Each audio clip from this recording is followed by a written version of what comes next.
Hi guys, how are you? कैसे हैं आप लोग? Hope so you all are good and safe. So guys, welcome to all of you admission 2.0 test series. And as you all know कि दो test मैंने आपको दिए थे फॉर इनपुट टैक्स क्रेडिट. तो आज हम लोग टेस्ट नंबर 2 का सॉल्यूशन डिस्कस करेंगे बिकॉज वो क्वेश्चन थोड़े से ट्रिकी थे और बहुत सारे बच्चों का रिक्वेस्ट आया कि सर एक बारी सारे ही क्वेश्चन आप करा दीजिएगा. तो I am just over here to attempt all the questions. तो जिन लोगों ने वो पेपर दिया था, एक बार उसको क्रॉस चेक कर लीजिएगा कि आपने वो सॉल्यूशन सही करे या नहीं करे. क्लियर है? और जिन बच्चों ने नहीं दिया, आई वॉन्ट यू पीपल कि बेटा उस पेपर को ज़रूर करिएगा क्योंकि उसमें बहुत सारे ऐसे पॉइंट्स हैं जो बहुत ट्रिकी थे. And I am very sure जिन्होंने अटेम्प्ट करा उनको फील आया होगा कि यस, जितना मर्जी हम पढ़ लें बट इस तरह का क्वेश्चन पेपर में अगर आएगा तो हमें अटेम्प्ट करने में तकलीफ तो होगी. ठीक है, चलिए. तो let's start with the first question. Question सामने है आपके. पहले मैं क्वेश्चन पढ़ूंगा फिर उसका हम आंसर सॉल्व करेंगे. राइट, देखिए. कहता है एक्स लिमिटेड मैन्युफैक्चर करता है taxable goods. The company is registered under GST in the state of UP. From given information for the month of October you are suppose to calculate ITC, that is input tax credit, जो उसको eligible होगा. ठीक है जी. अब वो ये कह रहे हैं कि during the particular month there were few invoices with serial number given to you. Serial number 1 में उसने रॉ मटेरियल एक्स रिसीव करा था जिस पे उसने टैक्स पे करा था 2 लाख रुपए. सीरियल नंबर 2 इनवॉइस में उसने रेंट पे करा था फॉर द फैक्ट्री बिल्डिंग और जिस पर टैक्स था 1.5 लाख रुपए. So these all are the taxes जो उसने पे करे थे ऑन ऑल दीज सप्लाईज. ठीक है. सीरियल नंबर 3 में उसने रॉ मटेरियल वाई परचेज करा, उस पर इतना टैक्स था. 4 में उसने गाड़ी परचेज करी जो कि डायरेक्टर के यूज़ की थी जिस पर जीएसटी 1.2 लाख था. कंज्यूमेबल्स परचेज करे, उस पर इतना था. मशीनरी पे इतना. रॉ मटेरियल जेड पे इतना. टेक्निकल कंसल्टेंसी ऑफ बिजनेस पे इतना. एंड कुछ रॉ मटेरियल उसने इंपोर्ट करा था फ्रॉम चाइना जिस पर उसने इंपोर्ट ड्यूटी पे करी थी 50,000. सो बेसिकली आपको बताया गया कि ड्यूरिंग द पीरियड 9 इनवॉइसेस उसके पास आए थे for different supplies of goods and services. हमें ये बताना है कि इनमें से कौन कौन सा क्रेडिट जो है वो एलिजिबल रहेगा. ठीक है जी. ठीक है सर, आगे बढ़ते हैं. कहते हैं the balance in GSTR 2A.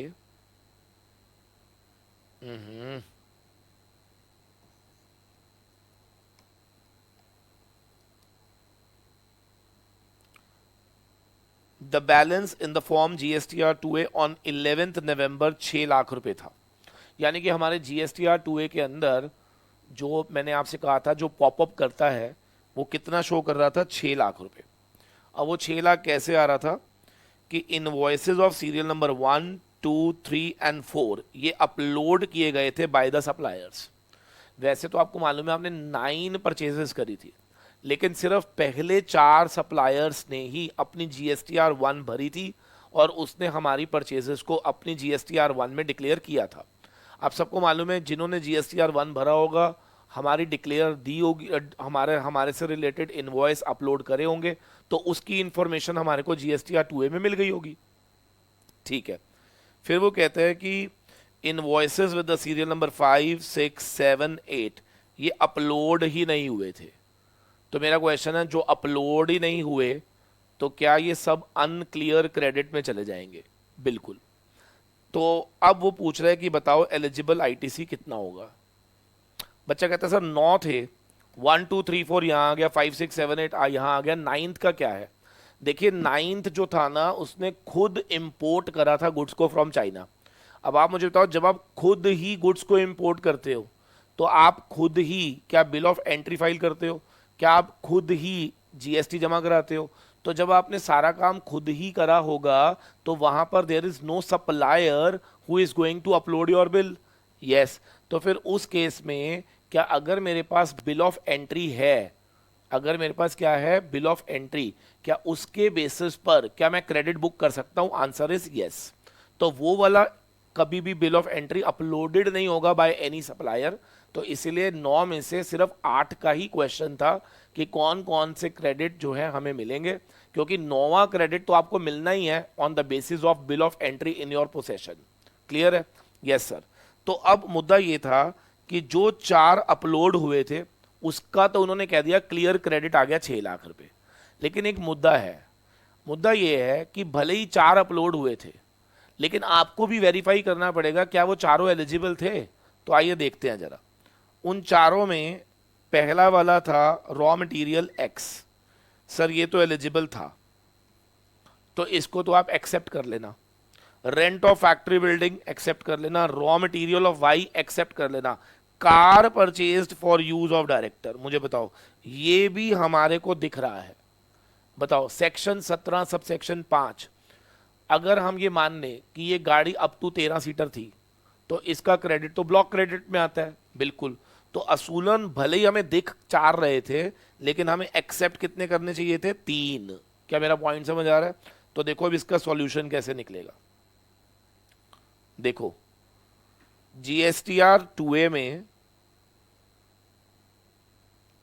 GSTR 2A में जो हमें आईटीसी शो कर रहा था वो शो कर रहा था 6 लाख रुपए। Serial number 1 2 3 4, 4 invoices. बट मेरा क्वेश्चन है credit out of 6 lakh eligible कितना होगा वो बताओ। तो बच्चा कहता है सर 480 होगा। मैंने कहा कैसे पता चला? कहता है सर ये 120 नहीं मिलेगा क्योंकि ये मोटर कार है एंड वी आर अज्यूमिंग कि डायरेक्टर के लिए अगर मोटर कार खरीदी गई है तो वो डेफिनेटली 13 सीटर तक की तो होगी। तो अज्यूम कर लिया मैंने 13 सीटर है ये, तो इसका मतलब 17/5 में इसका ब्लॉक हो गया। तो एलिजिबल क्रेडिट हमारा 480 जो था, क्या वो एक तरह से क्लियर क्रेडिट भी कहलाएगा? बिल्कुल। अच्छा अब मुझे बताओ सीरियल नंबर 5 6 7 8, क्या ये सब अनक्लियर क्रेडिट्स थे? बिल्कुल। तो ये जीएसटीआर 2A में तो नहीं शो हुए। ठीक है, अब चेक कर लेते हैं 5 6 7 8 का टोटल कितना बन रहा है। ये बन रहा है 80,000, 150, 230, 340 एंड 60। तो 4 लाख रुपीस बन रहा है ये 4 लाख बन रहा है। और हमने क्या पढ़ा था कि जितने भी अनक्लियर क्रेडिट्स होते हैं, जितने भी अनक्लियर क्रेडिट्स होते हैं वो हमें कितना मिल सकता था? अमाउंट ऑफ अनक्लियर क्रेडिट या फिर 5% ऑफ क्लियर क्रेडिट, दोनों में से जो भी लोअर होगा। तो सर यहां पर आएगा 24,000। तो आपको 24,000। अच्छा वैसे मैं एक चीज और बताना चाहता हूं, 1 जनवरी 2021 से ये 5% हुआ है। इसका मतलब इससे पहले ये 10% था। तो मैं आपको बताना चाहूंगा कि आईसीएसआई के ना मॉड्यूल में बहुत सारे क्वेश्चंस उन्होंने सॉल्व करे हुए हैं विद 10%, नॉट विद 5%। मेरा पॉइंट ये है भले ही ये इफेक्टिव 1 जनवरी से हुआ था, लेकिन ये नोटिफिकेशन आया 31 दिसंबर से पहले था। So according to me if any notification 31 दिसंबर से पहले अगर आ चुका है तो भले ही उसकी एप्लीकेबिलिटी फ्रॉम 1 जनवरी थी, it should be applicable for your June attempt. ठीक है, तो इसीलिए मैंने यहां पर 5% मैं लेता हूं। ठीक है, हालांकि मैं फिर रिपीट कर रहा हूं, आईसीएसआई के स्टडी मटेरियल में आप देखोगे तो they have solved the question using 10%। तो मेरे हिसाब से 5% ही होना चाहिए। ठीक है, तो आप अगर चाहो तो अपने बेसिस पर अगर क्लैरिफाई करना चाहो तो आप करवा सकते हो आईसीएसआई को मेल करके। ठीक है ना? ठीक है सर, तो मैंने वैसे 5% से ही करता हूं मैं, आपको मालूम है ये बात। ठीक है, अब इसके अलावा जो हमने इंपोर्ट ऑफ गुड्स करा था ना, उसका तो एज इट इज 50,000 आपको मिल जाएगा। ठीक है ना? अच्छा बच्चा कहता है सर इसमें पहले 50 ऐड करके 5% तो नहीं करना? नहीं, याद रखना 5% किसका करते हैं हम? of credit in relation to which GSTR1 uploaded, ये लॉ लिखा हुआ है। तो 5% किसका करना है? उस क्रेडिट का जिससे रिलेटेड GSTR1 अपलोड हुई थी। बट मैंने पहले बोला इंपोर्ट ऑफ गुड्स के अंदर तो GSTR1 अपलोड ही नहीं होती, तो इसीलिए 5% में ये फिगर नहीं आएगी, तो ये अलग ही रहेगी, ठीक है ना। तो आपको मिलेगा 480 क्लियर, 24,000 यहां पर, 50,000 यहां पर, ठीक है। जो भी सम टोटल करोगे, so that will be the total ITC eligible. So this is my question number 1. I hope so clear to everyone. ठीक है ना? ठीक है सर। तो इसमें जो मेरे हिसाब से नया था that was import of goods का, कि import of goods के अंदर क्योंकि bill of entry आप खुद फाइल करते हो, तो वहां पर there is no point of that somebody is going to upload your invoice and in that case GSTR 2A में वो शो होगा, ऐसा बिल्कुल भी नहीं है, आपको ये खुद लेना पड़ता है, ठीक है। ठीक है। और 5% हमेशा उस क्रेडिट का होता है जो जिसके GSTR1 में इनवॉइस अपलोड हुए थे। तो 50,000 हम नहीं कंसिडरेशन में लेंगे वाइल कंप्यूटिंग दिस 5%। क्लियर है? Yes sir. तो लीजिए मेरा फर्स्ट क्वेश्चन हो गया खत्म। चलते हैं क्वेश्चन नंबर 2 की ओर।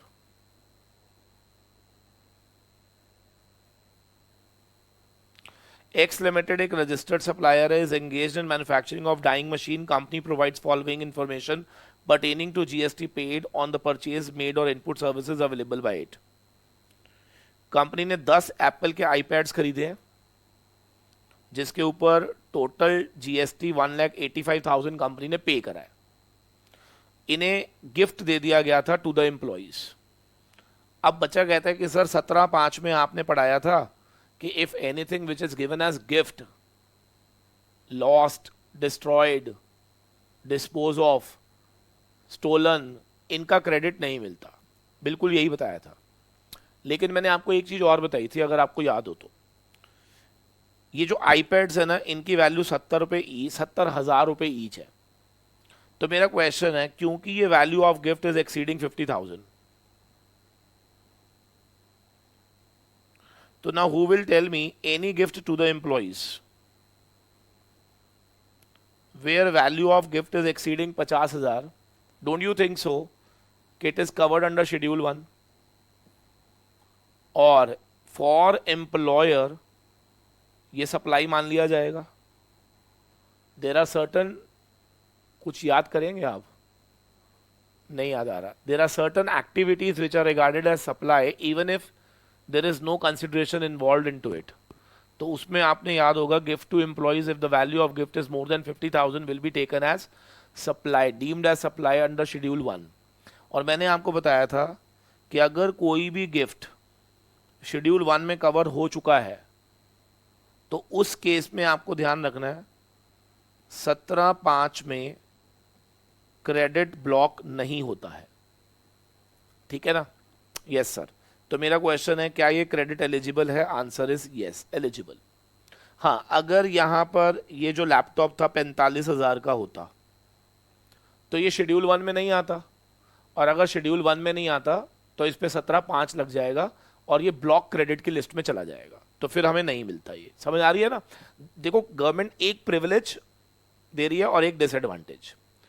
गवर्नमेंट कह रही है कि अगर तो तू शेड्यूल 1 में मुझे टैक्स दे रहा है तो मैं 17/5 में ब्लॉक नहीं करूंगी, लेकिन अगर तू मुझे टैक्स नहीं देगा तो मैं 17/5 में ब्लॉक कर दूंगी। तो एक जगह आपको डिसएडवांटेज और एक जगह एडवांटेज, इस तरह से है। तो जब वैल्यू 70,000 थी तो इन्होंने मेरे पे शेड्यूल 1 लगा के टैक्स मांगा, तो अगर मुझसे यहां टैक्स मांगा जाएगा तो फिर वहां पे मेरा 17/5 ब्लॉक नहीं होगा, ध्यान रखना, ठीक है ना। ठीक है। तो ITC eligible. Club membership sir नहीं मिलता। Purchase of cab for transportation of employees sir बिल्कुल भी नहीं मिलता। अप टू 13 सीटर, याद रखना, even if you are using it for transportation of your employees you will not be eligible to get the credit unless and until it is used for transportation of passenger, but transportation of employees is not to be regarded as transportation of passenger, hence credit ineligible. Purchase of calendar diaries, distribution of new year gift, बताओ जी, gift दिया आपने 17/5 में, ये block हो जाएगा बेटा। बच्चा कहता है सर इन कोर्स और फर्दरेंस कोई मतलब नहीं है, गिफ्ट अगर आ गया तो आप किसको दे रहे हो डजेंट मैटर, 17/5 में इसका क्रेडिट क्या हो जाएगा, ब्लॉक हो जाएगा। Work contract services availed for erection installation of plant and machinery allowed होता है। सर अगर ये erection of plant and machinery ना लिखा होता, फॉर इमूवेबल होता, तो ये ब्लॉक क्रेडिट में चला जाता। So this is eligible. So out of the total अगर मैं आपसे पूछूं बताओ कितना आईटीसी तुम्हें मिलेगा, सो हमें 35,000 मिल जाएगा, बिल्कुल मिल जाएगा, और हमें 185 मिल जाएगा, बिल्कुल मिल जाएगा। तो total credit eligible in question number 2 is 185 and 35, if I am not wrong 35 ही था ना, यस। सो 185 और 35, this is the eligible credit in question number 2। I hope so clear to everyone. क्या मैं लॉक करूं इसको? चलो बहुत बढ़िया, बहुत बढ़िया। So moving back to question number 3 now. Third question देखना है हमें, ठीक है जी। थर्ड क्वेश्चन देखेंगे please.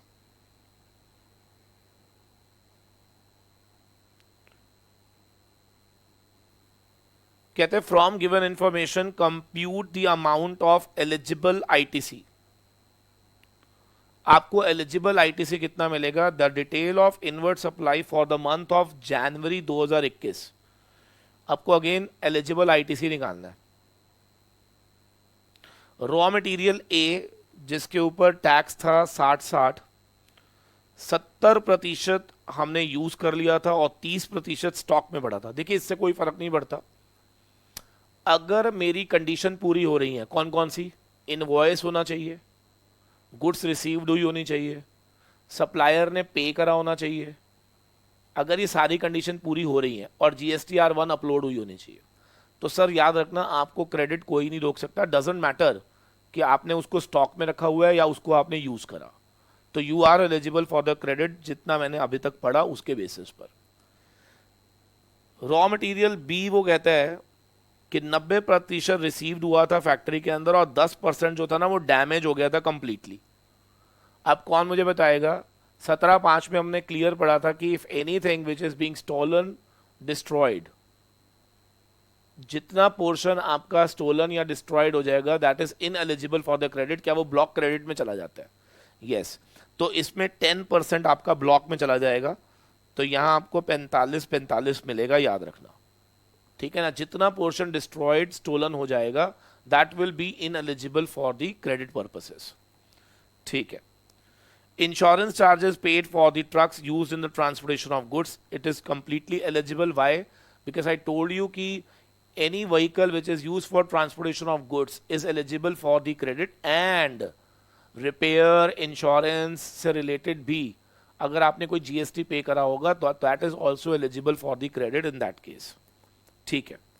Material use in the construction of immovable property, ये तो बिल्कुल भी नहीं मिलता, आपको मालूम है ये। तो अभी तक अगर देखा जाए तो इन दोनों का 45-45, इन दोनों का 55-55 और इसका पूरा 60-60, अगर कुछ भी ना हो तो ये मिल जाएगा, ठीक है। अब गड़बड़ आ गई इसमें। Supplier of raw material A ने GSTR 1 फर्निश नहीं करा, हेंस कॉरस्पॉन्डिंग GSTR 2A में नहीं शो हुआ। तो अब आप मुझे बताओ, जब GSTR 2A में शो ही नहीं हुआ वो, तो क्या दिस बिकम्स अनक्लियर क्रेडिट? ये क्या बन गया हमारा? Unclear credit. So now you tell me what is clear credit. Sir these two are the clear credits जिनके सप्लायर ने दिए भी होंगे और दे आर एलिजिबल ऑल्सो। तो दोनों का सम टोटल करूंगा, 1 लाख आ जाएगा। तो अब आप यहां पे लिखेंगे CGST SGST clear credit 1 lakh, and what about unclear credit? जितना क्लियर क्रेडिट होगा या फिर 5%, जितना क्लियर क्रेडिट होगा, सॉरी, जितना हमारा अनक्लियर था या 5% of the clear credit which ever is lower. तो यहां पर 1 लाख का 5% 5,000, तो आपको 5,000 CGST और 5,000 SGST। So finally this is the answer जो आपको ITC मिलना चाहिए। क्या मेरा पॉइंट क्लियर है या नहीं? Yes sir. मैं बार बार रिपीट कर रहा हूं, आई एम टेकिंग 5%, बट अगर कोई CA का बच्चा देख रहा हो तो उनके मॉड्यूल में भी 10% लिया हुआ है। रीजन बीइंग, क्योंकि आपको मालूम होगा कि CA के अंदर तो 30 नवंबर तक की ही अमेंडमेंट ली जाती है, ठीक है, और हमारे में ली जाती हैं up to 31 December, and this was applicable from 1 January. Clear है ना? तो आप इसको बस चेक कर लीजिएगा, ठीक है। I hope so clear to everyone. तो क्या मैं इसको लॉक कर दूं? यस सर, ठीक है सर। अच्छा, ये 45 क्यों हुआ? आई hope so everyone is clear with this. क्योंकि जो 10% आपका डिस्ट्रॉयड हो गया उतना क्रेडिट आपके लिए ब्लॉक रहेगा। सिर्फ वही क्रेडिट मिल सकता है जो स्टोलन डिस्ट्रॉयड नहीं हुआ होता, ठीक है। ठीक है sir. So that was my question number 3। Now moving to question number 4, very very very important. X limited ने परचेज करे थे capital goods on 15 June 2020 10 lakh रुपए का, ऑन विच जीएसटी पेड 1,80,000। ठीक है, जिस पे जीएसटी आपने कितना पे करा था? 1,80,000। फॉर विच कंपनी ने आईटीसी क्लेम कर लिया था। ऑन 15 जून 2021 कंपनी ने एसेट बेच दिया 4 लाख रुपए में, tax rate 18%। Find out the amount payable as per 18(6) read with rule 44। जब मैं 44 बोलता हूं तो आपको मालूम है कि हमें रिमेनिंग पीरियड चेक करना होता है। तो आइए देखते हैं जरा कैसे करेंगे इस क्वेश्चन को। 15 जून से 15 जून 2020 से 15 जून 2021, इसका मतलब मैं मान के चल रहा हूं कि आउट ऑफ 60 मंथ्स 12 महीने आपने यूज करा, तो कितने पीरियड ये यूज नहीं हुआ? 48 मंथ्स। तो अगर हम रूल 44 लगाते हैं तो मैंने आपको क्या सिखाया था? जितना क्रेडिट होगा divide by 60 into remaining period, या फिर जो भी ट्रांजैक्शन वैल्यू है उसका जीएसटी रेट, दोनों में से विच एवर इज हायर, क्या ये हमें पे करना होगा? सिंपल, ठीक है जी। तो जब मैं रूल 44 की बात करूंगा तो आपने हमेशा रिमेनिंग पीरियड ही अप्लाई करना है। लेकिन वैसे मैं इसमें भी आपको बता दूं कि आईसीएसआई ने यहां पर भी 44 ना लगाकर 40 लगाया हुआ है। अब अगर 40 लगता है तो आपको मालूम है कि हम लोग रिमेनिंग पीरियड ना निकाल के क्या 5% पर क्वार्टर या पार्ट देयर ऑफ माइनस करते थे। तो अगर मुझे इसको रूल 40 से सॉल्व करना है, कौन बताएगा? If I am applying rule 40 over here, तो तरीका क्या था? आईटीसी जितना मिला -5% पर क्वार्टर या पार्ट देयर ऑफ इंटू 4, यानी कि 20% ऑफ 1,80,000 इसमें से माइनस कर देना तो ये आ जाएगा, या फिर 4 लाख का 18% जो भी आएगा विच एवर इज हायर। तो मैंने पहले ही बता दिया था जिन्होंने मेरी रिवीजन क्लास ली हुई है कि 18(6) को सॉल्व करने का प्रॉब्लम ये था कि 40 में भी प्रोविजन था और 44 में भी प्रोविजन था, ठीक है। अगर हम 44 से करते हैं तो आंसर ऐसे आएगा, और अगर हम 40 से करते हैं तो आंसर ऐसे आएगा, ठीक है। और बहुत बार ऐसा होगा कि दोनों सिचुएशन में answer will be same. Clear है? Yes sir. So that is the end of question number 4. So moving to my last question for this test. X Limited registered supplier था जो कि मेकिंग एग्जाम्प्टेड सप्लाईज, परचेज करता है capital good 10 lakh, GST 180 इतना, with effect from 1 April supply become taxable. कितना credit मिलेगा? Section 18(1). याद रखना 18(1) के साथ तो इन एनी केस 40 ही चलता है, वो तो मैंने बता ही दिया था। सेक्शन 18(1) में कितना क्रेडिट एलिजिबल होगा? क्या उसमें हमेशा सेक्शन रूल 40 लगाते थे? जितना उसका टैक्स आपने पे करा था लेस 5% पर क्वार्टर या पार्ट देयर ऑफ माइनस करके जो अमाउंट आएगा, क्या उतना क्रेडिट एलिजिबल हो जाता था? तो यहां पे आप लिख सकते हो rule 40 along with section 18 subsection 1